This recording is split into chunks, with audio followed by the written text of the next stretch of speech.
It's great to be here at ProMat. I'm Erik Nieves, CEO of +1 Robotics. Some of you know us. We're a software company making 3D and AI-powered vision that gives robots the hand-eye coordination they need to perform meaningful work in warehouses, distribution centers, couriers, etc. For the past 40 years, robots have been used to perform repetitive tasks in factories and manufacturing facilities the world over. And they've been very successful at that. But that's all they could do, was repetitive tasks. And when a robot encountered either an object it wasn't familiar with or a change in the process, a worker would need to enter the robot cell, address the issue, and fix the robot and get it back on track. But e-com and fulfillment and distribution, they're predicated on variability, the variability of the items passing through. And there isn't one size of brown box or padded mailer. It's an endless array of package shapes and sizes and items and SKUs that move through a warehouse. And there's thousands of new SKUs added daily. So the technology needed to image and process this high variability didn't exist 10 years ago. But the rate of technological innovation has made logistics robotics more accessible. And it's now companies beyond the big shippers and e-com. They're all accelerating plans to automate because warehouse operators are facing this critical juncture in which their growth is outstripping the availability of the labor around them. So today I wanted to talk to you about this path from traditional, robotics to this notion of, sort of semi-autonomous robots and the advancements that are made possible due to these improvements in the technology. To do that, I wanted to give just kind of a quick overview of industrial robotics. Prior to founding +1, I spent 25 years at Yaskawa, one of the largest industrial robot companies globally. So I've seen firsthand the evolution of this space over time. And when I say industrial robots, this is probably what you're thinking. Typical spot welding line in Detroit, 100, 200 robots on a line, all performing, spot welding of whatever you drove in here in today. This still remains one of the most important applications for industrial robotics. But I can tell you that every one of these robots is blind. Their benefit is in their endurance and in their ability to move a lot of mass quickly and with precision.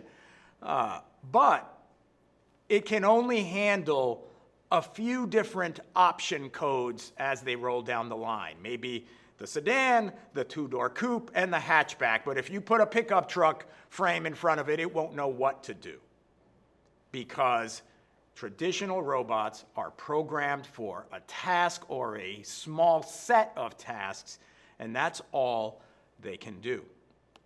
But it was Gil Pratt, when he was still at DARPA, that wrote a paper where he proclaimed that there is a Cambrian explosion coming to robotics.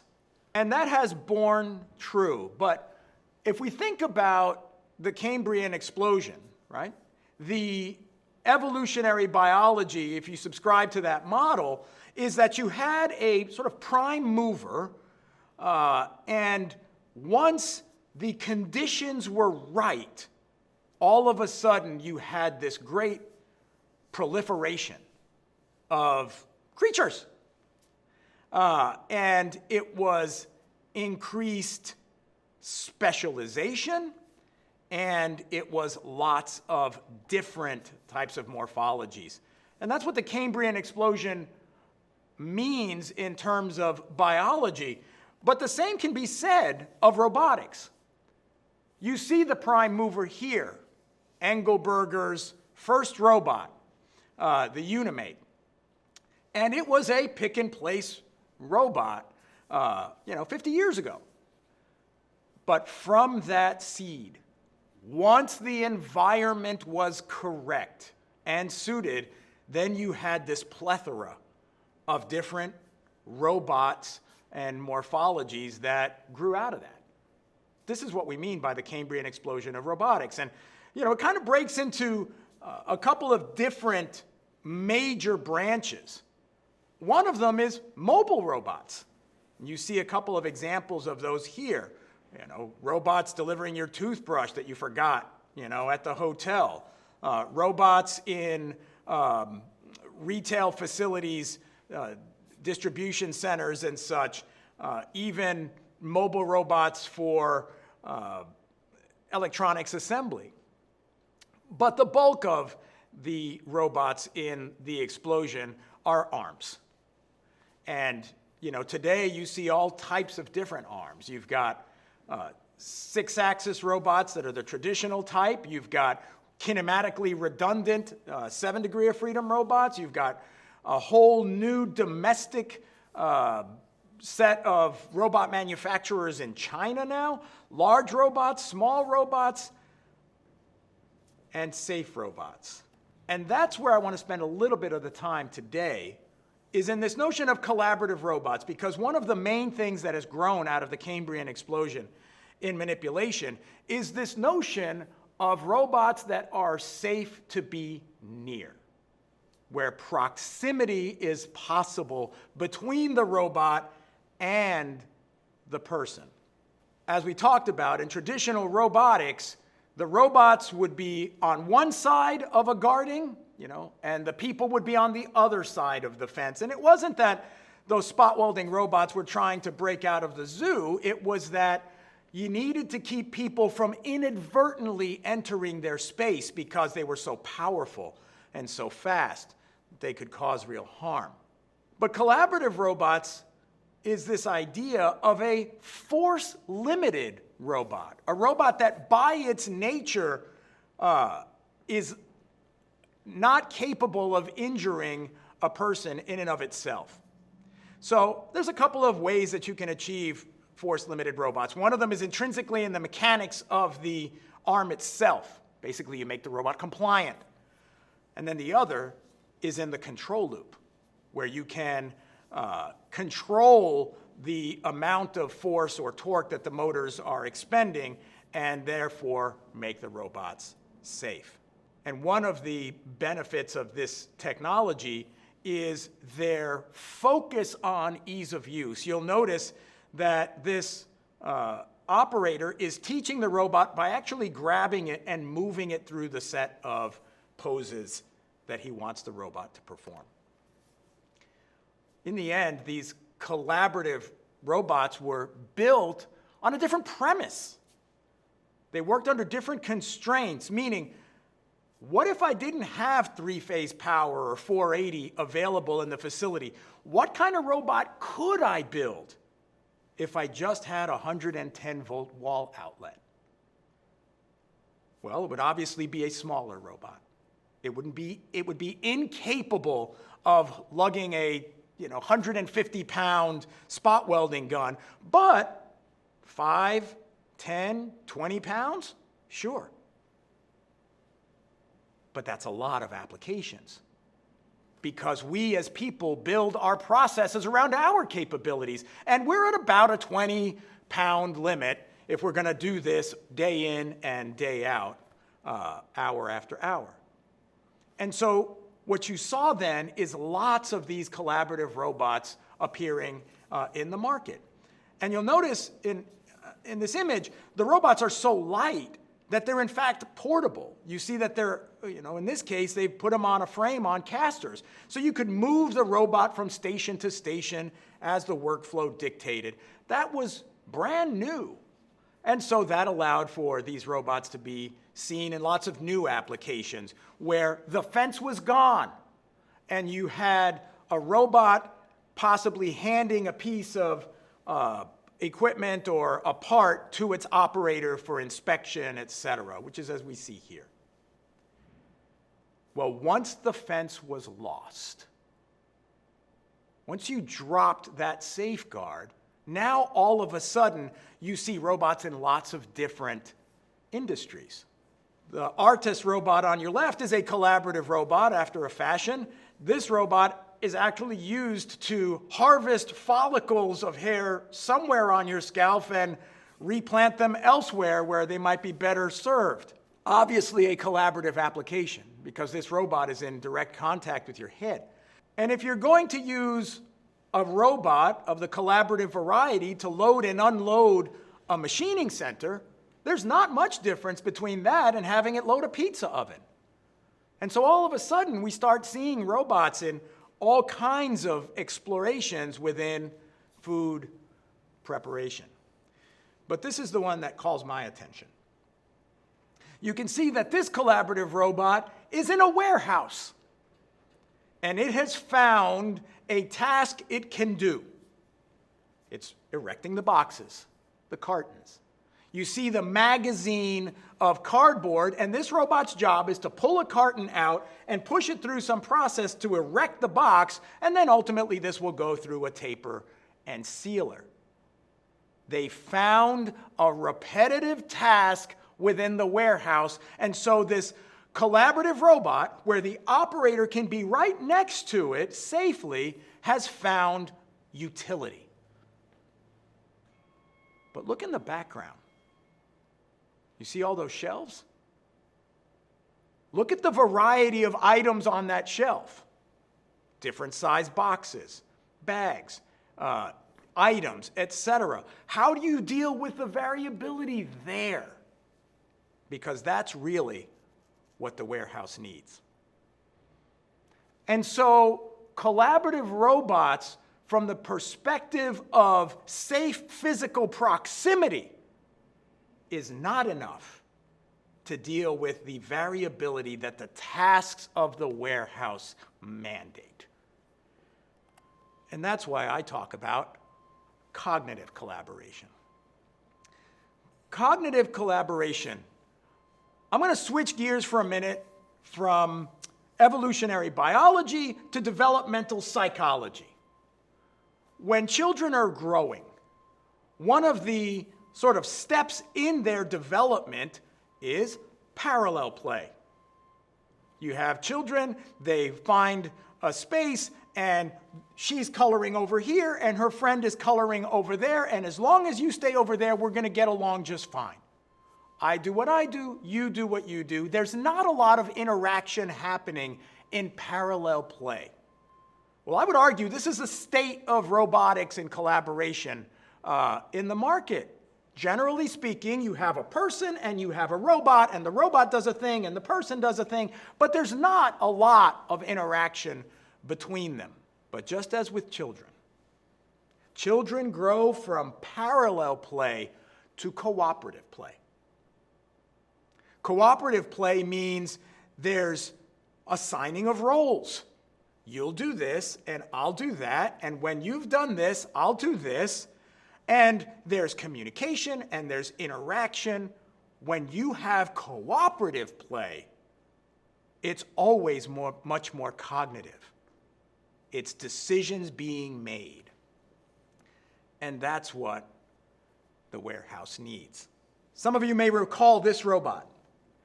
Speaking of Gil Pratt, this is from the DARPA challenge. And this was a challenge to sort of see what robots were capable of. And so you had all of these humanoid robots with lots of technology. This is a very sophisticated robot. And you can see the suite of sensors it has. It's got cameras and LiDAR, etc. And this robot, they had an obstacle course and they had a set of tasks the robot needed to complete. And so the robot did what it could autonomously. And maybe it ambled its way to this valve, and its sensors saw it, but they didn't understand what to do with it. And when that would happen, a remote operator could take control of the robot and say, that's a valve, and it works like this. And whether they teleoperated the robot or commanded the robot and the robot did it, locally, in either case, there was a human in the loop that stepped in when the autonomy failed. And that's the notion of supervised autonomy.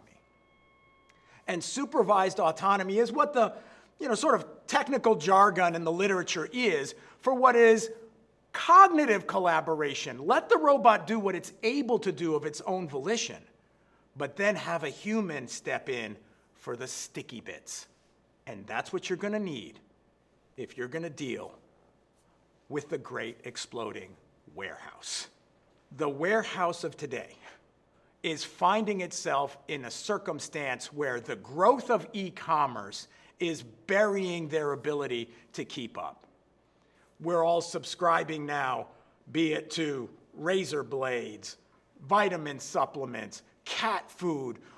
There's just more and more e-commerce coming online, and the warehouses have to keep up with all of this growth, and it looks kind of like this. This person's job is to take all of these parcels and packages and put them on the conveyor behind them. And it's a torrent. It's a never-ending flow of these packages into the system. So what do you need when you're dealing with that much variability? Well, the first thing you're going to need is a vision system.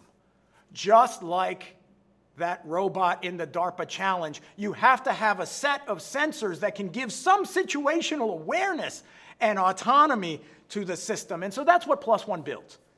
Plus One builds high-performance vision software for logistics robots. And this is what it looks like. Pick One is the vision system.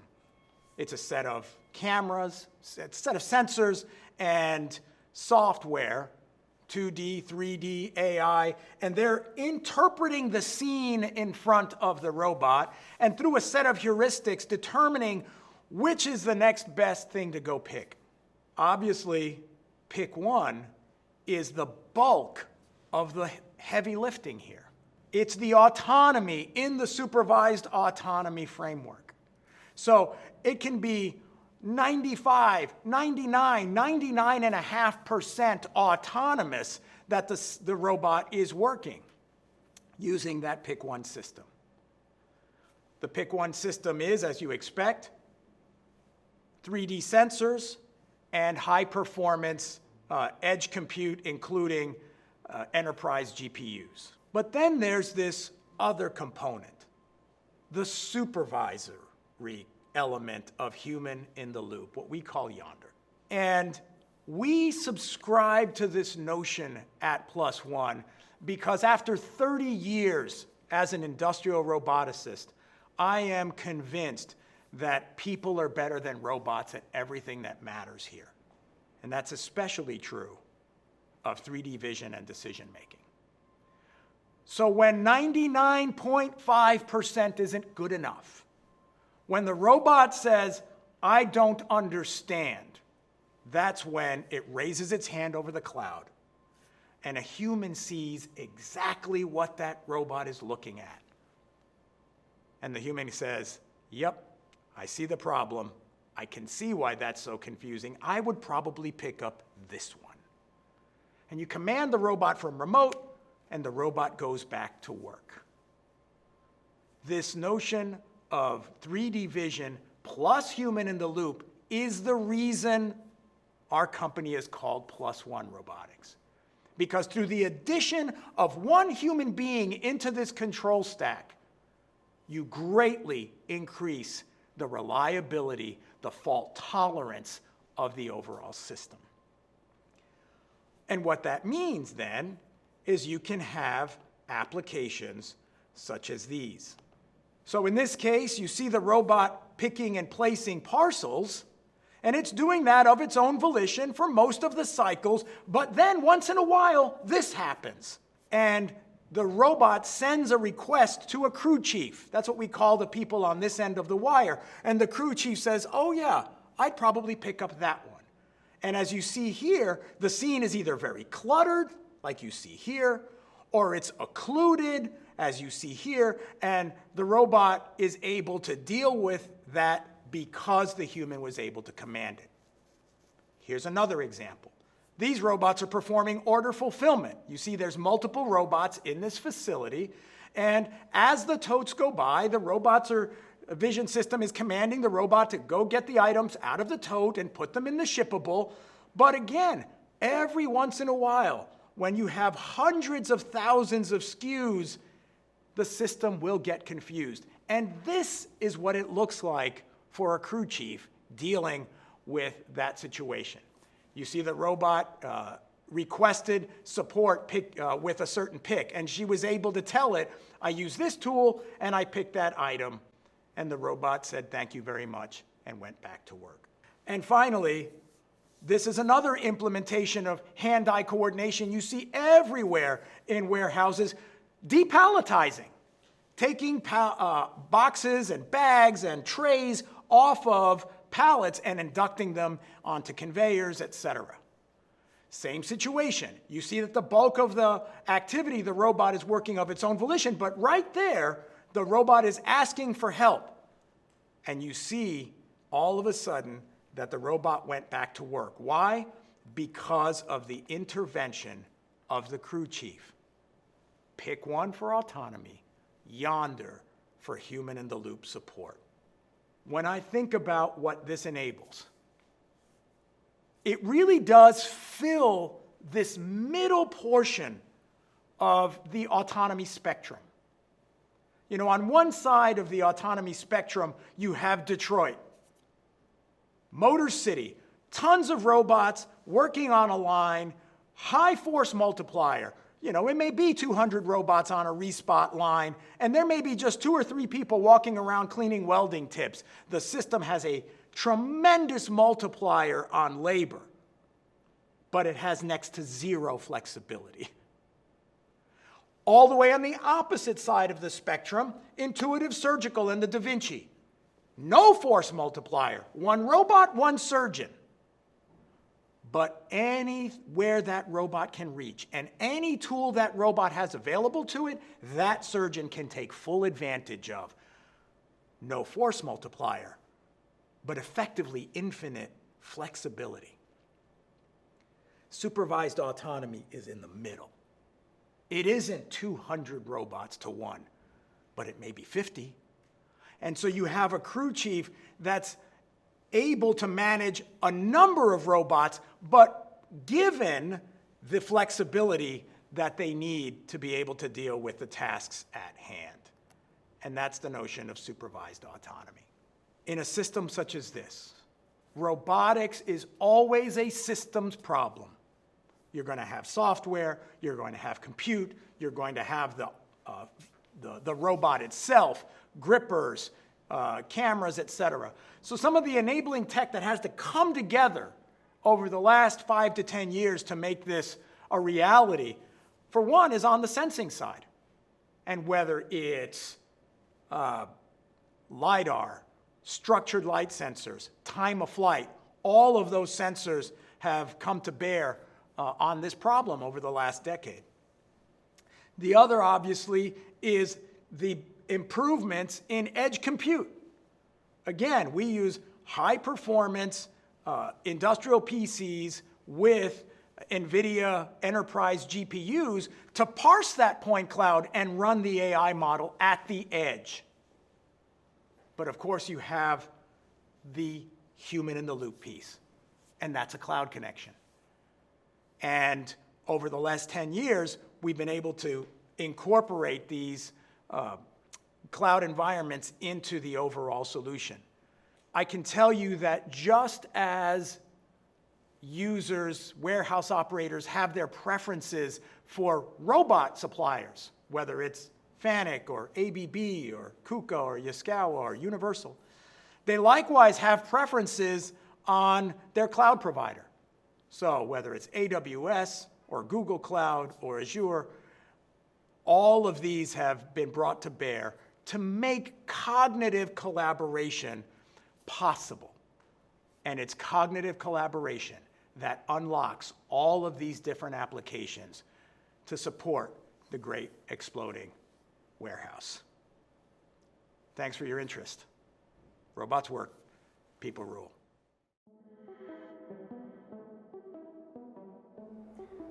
Supply chains are innovating. E-com keeps driving volume. Customers continue demanding shorter and shorter delivery times. As a result, we're all looking for ways to manage what I call the great exploding warehouse. If your job in the warehouse is to depalletize off of a 48 by 40 skid onto a conveyor, your workday is measured in tons. These are hard jobs to fill. They're even harder to retain. So Plus One set out to help. We applied our 3D vision and AI tech to this application. Pick One is our vision software, and it makes unloading pallets in warehouses, fulfillment centers, and DCs a reality. A full pallet is placed in the pick location. Pick One immediately begins to image the items to determine size, shape, location. The software then determines which ones are pickable, assigns each of them a specific confidence level, and commands the robot which item to go fetch. The reason you need robots and vision to do this is that pallet mix has changed. Operations are requiring mixed pallets, rainbow pallets, and once you have different heights in the same layer, traditional automation breaks down. This is all solved by Pick One, which can manage the individual cases. The software is so robust that the robot can easily induct items off a pallet of randomly oriented cases, cartons, trays, even bags right onto a conveyor. The robots are able to easily unload a variety of pallet layers, including those with overhang. We've designed it to work with any robot solution at scale. With Pick One, the robot tackles new SKUs with ease, performance improves over time. What do we deliver? We deliver reliable, consistent throughput. We can even ensure the safety of your workers by moving them out of these repetitive, injury-causing tasks and promoting them to higher value work. We do that by using Yonder, an application that gives us the opportunity to employ a crew chief. That's a person who can remotely manage dozens of robots at a time from a workstation.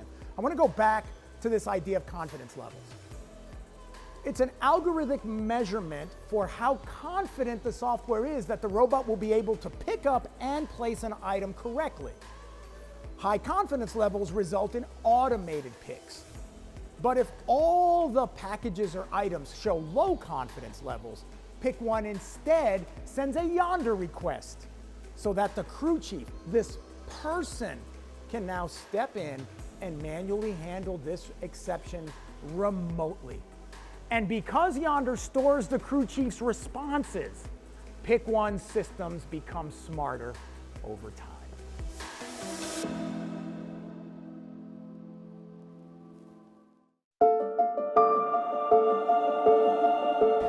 I want you to think about robotics like this. Imagine a spectrum of autonomy. On the left is your robot in Detroit, spot welding arm on a line, 200 robots on a line, very few people having to maintain them. All the way on the right, surgical robots, right? One robot, one surgeon. On the left, you have a huge force multiplier, but no flexibility. All it can do is what it was programmed to do. On the right, one surgeon, one robot, no force multiplier, but a lot of flexibility. Here's the thing, both of those are successful business models, but what's missing and where the real action is the missing middle of supervised autonomy. One person responsible for many robots, and they still have the flexibility that teleoperation model afforded.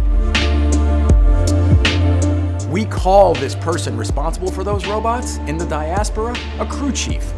The crew chief manages and maintains those robots remotely.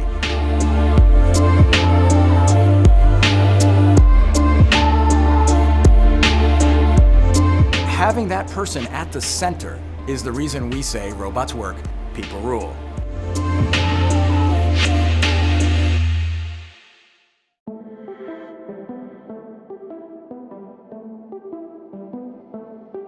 Robots doing pick and place, and you can see that everywhere. But really what Yonder is about is the tie between the robot and the human being. Now, the reason it's running at this rate is because this robot is smart enough to know that I am within reach. But if I step away, it will run faster and faster and faster. Human-robot collaboration is where it's at. It's the ability of me and the robot to coexist and do so in a safe manner. I'm going to step out again. and I'm going to interrupt it. See that? So human-robot collaboration comes in a couple of flavors. One of them is the safety piece. The other is the intelligence piece.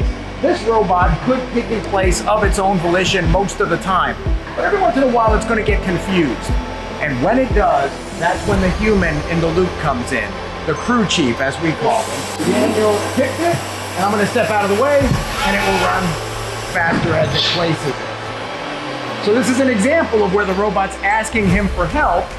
He gives it, and the robot takes and does its thing. So this combination of robot plus human brain is really what gives our systems the ability to run all the time.